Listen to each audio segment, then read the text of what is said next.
Washington, D.C. buzzed with anticipation as the grand hall of the Atlantic Forum Summit filled with journalists, delegates, and political elites from across the globe. The gold-trimmed stage, flanked by American and African Union flags, glowed under cool white lights. Cameras clicked, screens glowed. The topic of the night, the future of global sovereignty. But what really drew the eyes of millions was the unexpected pairing announced that morning. Karoline Leavitt, the rising conservative firebrand from the United States, had accepted a last-minute invitation to debate Ibrahim Traoré, the revolutionary young leader of Burkina Faso. Known for his anti-Western rhetoric and unapologetically raw style, Traoré had made headlines for calling American conservatism rotting imperial theater. The media called it a mismatch, but Karoline saw it as an opportunity. Backstage, Karoline adjusted the small gold cross necklace resting on her collarbone, a quiet but unwavering symbol of her faith. She didn't wear it to provoke. She wore it because it was who she was. She looked into the mirror, her dark suit sharp, her eyes even sharper. This wasn't a campaign rally or a Fox interview. This was the world stage. And she was ready. Meanwhile, across the green room hallway, Ibrahim Traoré leaned back in his seat, flanked by a pair of stone-faced aides. His military-style jacket was crisp and his expression unreadable. "An American child with a cross and a microphone," he said in French, voice low and disdainful. "They want a spectacle. Let's give them one." The moderator's voice echoed through the hall. "Please welcome to the stage President Ibrahim Traoré and White House Press Secretary Karoline Leavitt." The applause erupted. Flashbulbs exploded. Karoline stepped out first, calm but deliberate. She smiled faintly as her heels tapped across the stage. Traoré followed, his stride slower, heavier, like a general entering foreign territory. They met at center stage, eyes locked, hands never extended, no handshake, no nod, just tension, heavy and public. The moderator welcomed the audience and asked the opening question: what role should Western influence play in the shaping of post-colonial African nations? Traoré leaned into his mic, his accent sharp, but his words deliberate. "None. The West has done enough damage. We don't need lectures from countries that put crosses over bombs." The crowd murmured. Some gasped. Karoline's jaw tightened, but she didn't flinch. She leaned forward, her voice smooth but firm. "I wear this cross not as a weapon, but as a witness to freedom, not domination. And maybe if Mr. Traoré spent more time listening to his people than insulting mine, we wouldn't be here having this conversation." The room went still. Cameras zoomed in. The trap Traoré thought he had set had just started to snap shut. The silence after Karoline's words wasn't just dramatic. It was electric. Ibrahim Traoré blinked just once, but enough for the cameras to catch it. His jaw shifted slightly, and the corner of his mouth curled into a tight smirk. But it wasn't amusement. It was challenge. The moderator, clearly caught off guard, tried to smooth things over. "Let's keep this focused on policy." But Karoline didn't wait. Her voice cut through the room like a blade. "Let's not pretend this is just policy. You came here tonight not to discuss sovereignty, but to insult mine, my faith, my nation, and the people I represent." Applause erupted in pockets across the room. Some delegates exchanged surprised glances. This wasn't what they'd expected from the youngest White House press secretary in U.S. history. Traoré's lips parted, and he leaned in, no longer calm. "You speak of faith while your drones fly over Africa? You wear a cross while your country destroys culture in the name of democracy? And you call that freedom?" Karoline stood now. She didn't raise her voice, but she didn't need to. Her words carried weight because they came with conviction. "I don't apologize for my country's history, but I sure as hell won't let you rewrite it with bitterness and lies. I speak for Americans who still believe in truth, in faith, and in standing their ground." Then she reached up slowly and held the cross hanging from her neck. "This symbol, You say it's a weapon. I say it's proof that we don't need guns to win battles, just courage." The audience fell silent again. Even the press row stopped typing. Ibrahim Traoré was no stranger to confrontation. He'd stood before mobs, stared down generals, and survived assassination attempts. But this was different. This wasn't a military ambush. It was a media war. And Karoline was holding her ground like a seasoned combatant. Across social media, clips of the exchange exploded. Hashtags began trending in real time. Jacker cross not chaos. Karoline vs Traoré. Faith is not fear. Fox News broke into programming to replay the clip. CNN analysts were stunned. Even MSNBC was forced to admit. Karoline Leavitt just delivered a moment we'll be talking about for weeks. And still, they had 45 minutes left on stage. Traoré adjusted his jacket, staring her down. "You've come to defend a country that's lost its soul." Karoline didn't sit. She just stared back, voice steady. "No, I came to remind the world that we still have one." By sunrise the next morning, Karoline Leavitt's clip had reached over 17 million views on X. Her words were reposted by influencers, politicians, and war veterans alike. Even celebrities normally silent on politics were sharing the moment, calling it the first real backbone we've seen on live TV in years. The headlines were relentless. Karoline Leavitt crushes African dictator in historic showdown. Fox News. Cross versus state. How one press secretary took a stand for faith. The Daily Signal. Traoré caught off guard by young conservatives' blistering rebuke. The post-millennial, even liberal outlets couldn't deny the optics. Karoline didn't flinch, didn't fold, and didn't stutter. Meanwhile, Ibrahim Traoré returned to his diplomatic residence under heavy security and mixed press. While his followers in Burkina Faso praised his boldness, Western outlets showed a different angle. One where he looked overpowered, outmaneuvered, and utterly unprepared for Karoline's composure. But the ripple effects weren't just media buzz. That morning, outside the U.S. Embassy in Ghana, dozens of young Christians held signs with crosses painted on them. One said, "If she won't hide hers, neither will we." Another, "Karoline showed what courage looks like." In Florida, a high school senior went viral for wearing her cross outside her uniform for the first time, captioning it, "Thanks, Karoline, no more hiding." The White House, though initially cautious, released a brief statement supporting Leavitt's remarks, calling her an unwavering voice for American values in the face of rhetorical hostility. But not everyone was celebrating. Progressive pundits accused Karoline of turning diplomacy into theater. CNN's morning panel labeled her reckless. Traoré's state-run press branded her a Western extremist cloaked in conservative religiosity.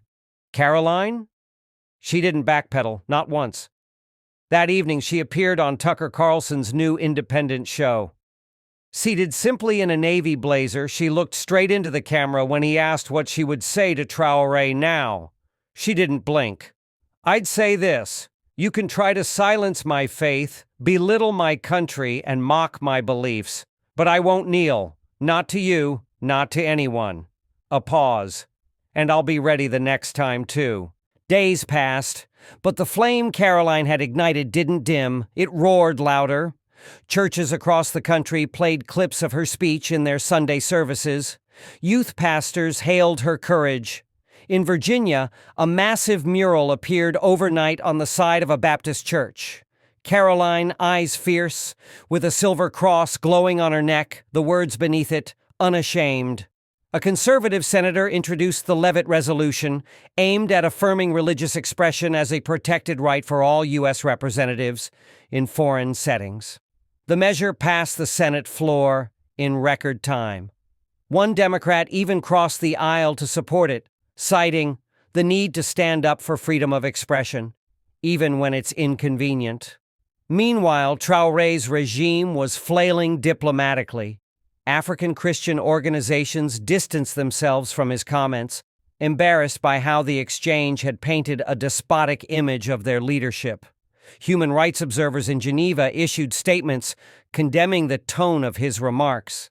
Even the UN quietly froze a scheduled cultural event in Burkina Faso, citing tensions stemming from recent political incidents. Karoline, on the other hand, found herself at the center of a growing movement. She was invited to speak at the National Prayer Breakfast, not as a politician, as a symbol. As she stepped up to the podium, she didn't begin with policy or party lines. She began with silence. Then, "A man once tried to embarrass me for wearing this cross," she said, touching it gently. "But I've never worn it with more pride than I do today." Applause erupted, not polite but thunderous. She let it settle, then looked out over the sea of senators, pastors, veterans, and diplomats. "This isn't about religion," she continued. "It's about the right to believe without apology, and I will never apologize for that." Back in Burkina Faso, Traoré's advisors urged damage control, but he refused.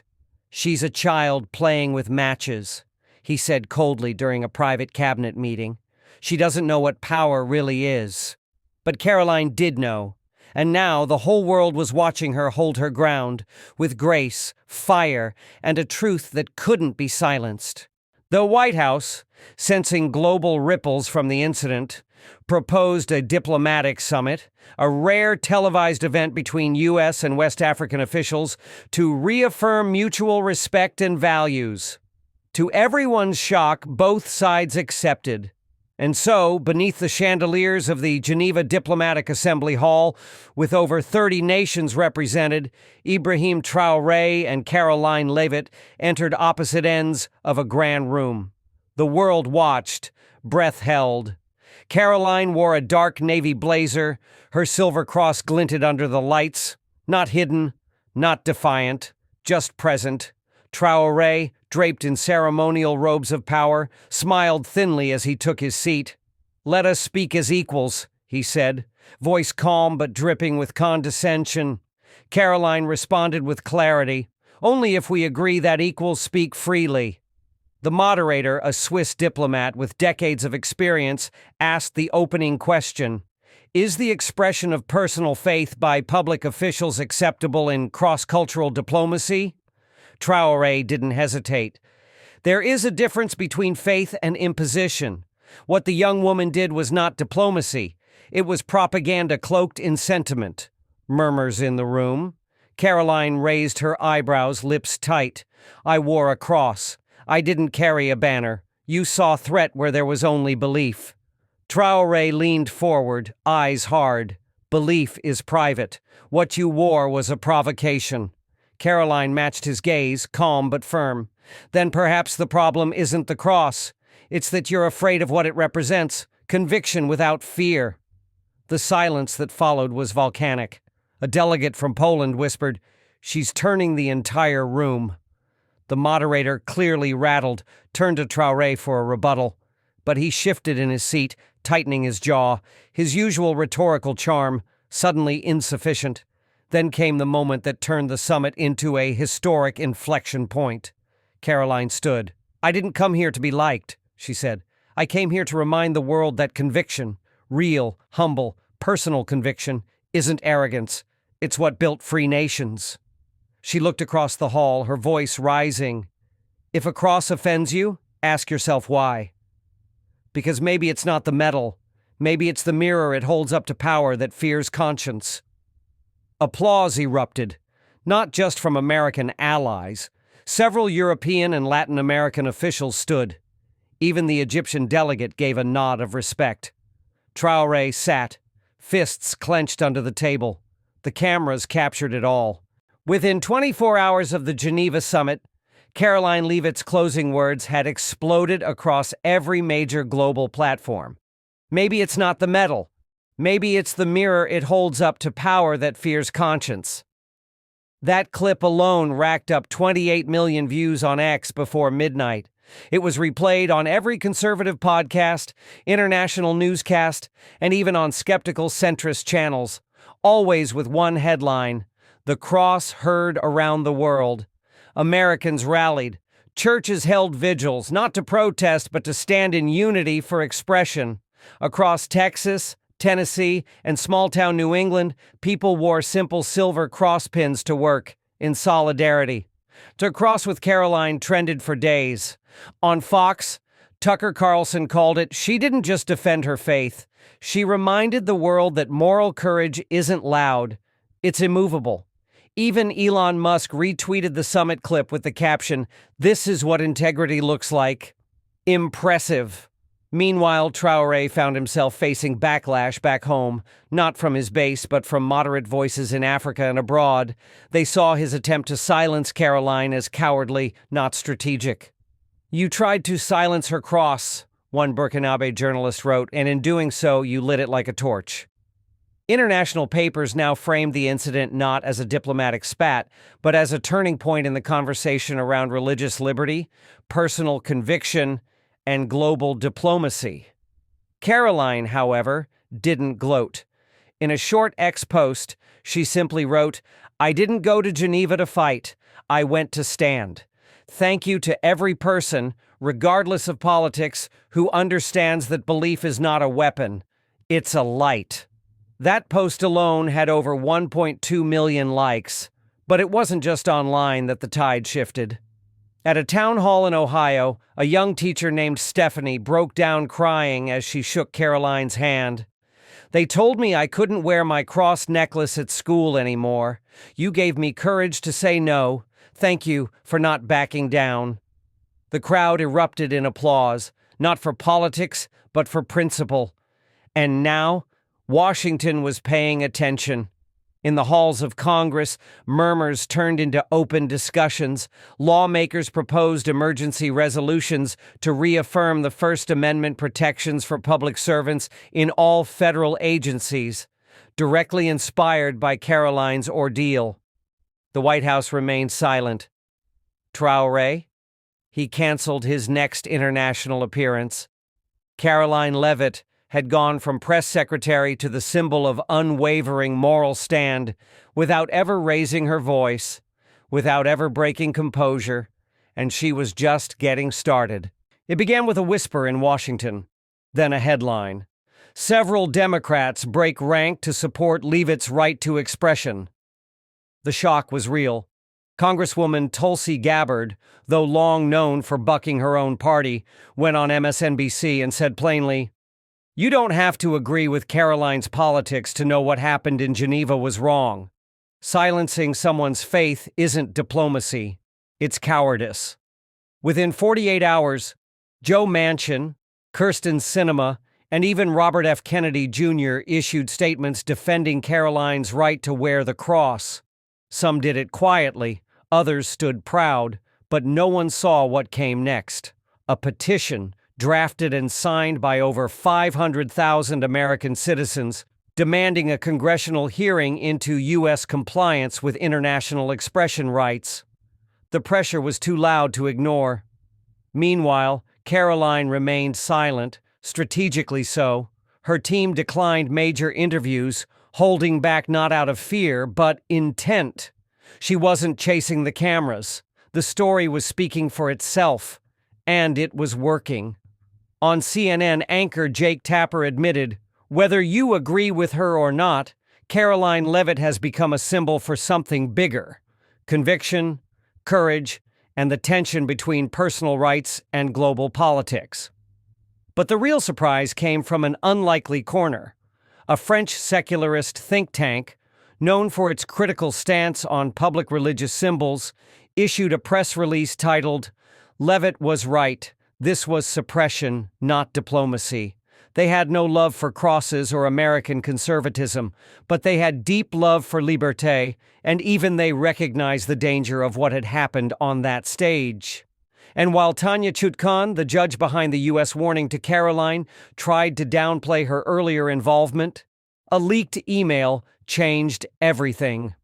"Advise Leavitt to remove cross, may cause international friction." That line, exposed by an anonymous State Department staffer, exploded online. Tucker, Gutfeld, and dozens of conservative voices lit up the airwaves. She was threatened before Geneva. The system knew and tried to shut her down. That's not diplomacy. That's deep state cowardice. Now, it wasn't just public support Karoline had, it was righteous fire.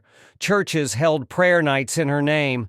Influencers across political lines praised her poise. Even Megan Rapinoe, no ally of the right, posted, "I may not agree with her, but silencing women on stage? Never okay." Karoline hadn't said a word in days, but she didn't have to. The world was shouting for her, and Ibrahim Traoré? He issued a brief, tense statement from Ouagadougou. "We stand by the dignity of our institutions and regret any misunderstandings." Too late. Karoline's name was now etched into the fight for faith, rights, and unshakable conviction globally. It was a cold Monday morning in D.C., the type that bites through wool and steel alike. But inside the National Press Club, the atmosphere burned electric. A podium, a crowd of over 100 journalists, cameras lined up like cannons, and behind the curtain, Karoline Leavitt, cross still visible, no longer in hiding. She stepped forward, chin high, eyes locked ahead. No flash of anger, no flinch of fear. "Good morning," she began. "I've stayed quiet not because I was afraid, but because I was watching, listening, and now I have something to say." The room fell silent. I went to Geneva to speak about peace, policy, and global cooperation. But what the world saw was something uglier. A system willing to shame a woman for her faith, a judge willing to threaten her, and a foreign leader who thought that intimidation equals diplomacy. She paused, letting the weight sit. Ibrahim Traoré tried to make me small, but he forgot something. I don't kneel for men who silence women.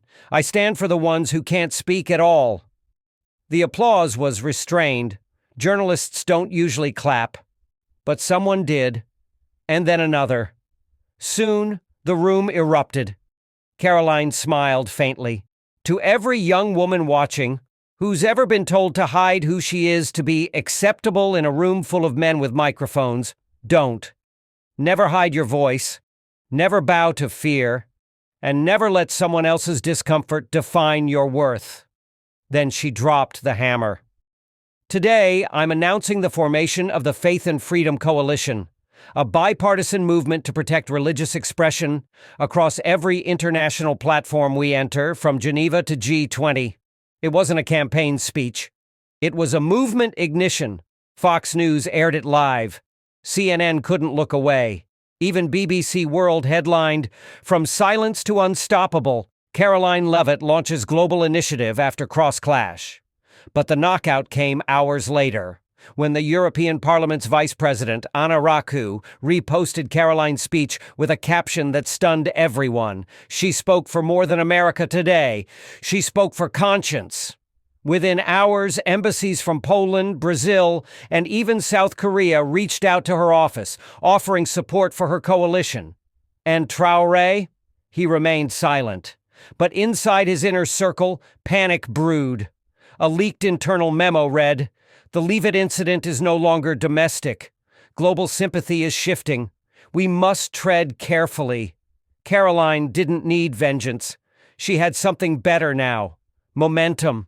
And the world wasn't done listening. In Burkina Faso's presidential compound, the tension was a physical thing.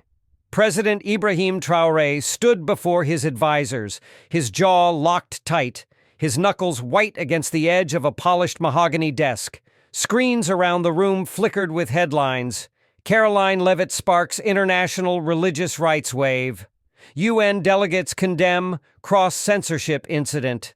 Faith and Freedom Coalition gains momentum in 27 nations. The backlash wasn't just political. It was cultural, emotional, viral. In Warsaw, hundreds marched wearing crosses in solidarity, not just for Karoline, but for what her story had come to represent: freedom of conscience in a world of censorship. In Seoul, digital billboards lit up with her quote, "I don't kneel for men who silence women." The world had picked a side, and it wasn't Traoré's. Inside his war room, an advisor nervously cleared his throat. "Mr. President, it may be strategic to issue a clarification, perhaps even a private apology." Traoré slammed his fist down. "I don't apologize to children with microphones. But outside his palace gates, his people were already murmuring. Civil unrest was creeping.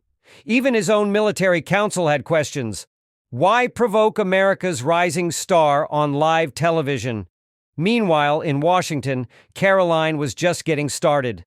The Faith and Freedom Coalition held its first rally at Constitution Gardens. It wasn't just conservatives who showed up. Christians, Jews, Muslims, even atheists stood shoulder to shoulder holding signs that read, "Her cross, our voice. No more global gags. Faith is not a crime." Karoline took the stage not with fury but focus. This is not about one insult. This is about every time someone silenced, edited, or erased for believing something unpopular. She paused, scanning the crowd. I will not be quieted in Geneva or here or anywhere, because what happened to me could happen to any of you. The crowd roared. Reporters tweeted in real time. Fox News called it a defining moment. MSNBC aired the entire speech, with an op-ed praising its tone. Then came the real twist. France's foreign minister invited Karoline to address their National Assembly. Canada's parliament requested a closed-door session. India's ambassador personally flew to D.C. to meet her in private. She was no longer just a press secretary. Karoline Leavitt had become something else, a movement. And somewhere in the shadows of Ouagadougou, Ibrahim Traoré saw it too. The moment his smug humiliation attempt had created a leader he could no longer control. But it was too late now. The sun over Washington, D.C. was unusually warm for early spring, but the temperature had nothing on the fire Karoline Leavitt had ignited across the globe. Her office at the Faith and Freedom Coalition was overflowing with letters, flowers, and handwritten messages. Some came from little girls in the Midwest, others from diplomats in Brussels, but one envelope stood out, cream-colored, official, sealed with gold wax bearing a West African crest. Karoline opened it slowly. The embossed header read, Office of the President, Burkina Faso, to Miss Karoline Leavitt, regarding recent events. Inside, not quite an apology, but close enough to call it a retreat. Traoré had blinked. The man who once mocked her faith on international television now spoke of respect for all cultural and religious values. He cited miscommunication, misinterpreted intent, and the need for future cooperation. It wasn't remorse. It was surrender, carefully worded, diplomatically veiled. Karoline smiled. He knows he lost. That evening, she walked into the CNN studio for her final public appearance on the matter. Across from her sat a familiar face, the same anchor who'd once doubted her. You really turned this around, he said. Did you expect it to go global? Karoline gave a small shrug. I didn't expect anything. I just refused to stay silent. Some say you've become a symbol, a movement, even a political contender. She paused, then looked straight into the camera. I didn't ask to be a symbol, but if I've helped one person hold on to their voice, their faith, it was worth it. The next morning, headlines exploded again. Karoline ends it with grace and dominance. Burkina Faso retreats on religious policy. From secretary to symbol, the rise of Karoline Leavitt. Traoré, meanwhile, faced his own fallout. Protests broke out in Ouagadougou. His own cabinet released quiet statements of disapproval. Regional leaders distanced themselves. Rumors swirled of a pending resignation. For the first time since his rise to power, Traoré stood alone. And Karoline? She walked the steps of the Lincoln Memorial, alone, her silver cross necklace catching the golden sunrise. People whispered her name now with respect, not because she screamed, not because she begged, but because when they tried to shut her down, she stood up. And the world followed. In a world where power often silences principle, one woman chose to stand firm. Karoline Leavitt didn't just defend a necklace. She defended something far greater. The freedom to believe, to speak, and to stand tall when the world demands you kneel. When Ibrahim Traoré mocked her faith, he expected submission. What he got was a reckoning. And now, from boardrooms to broadcast rooms, from state houses to the streets of Ouagadougou, the echo of her defiance still rings. You can mock my faith. You can challenge my values. But I will not bow. Not now. Not ever. This wasn't just a political clash. This was a global moment of truth. A reminder that courage, even when quiet, speaks louder than any attack. Karoline didn't raise her voice. She raised a standard. And the world heard her.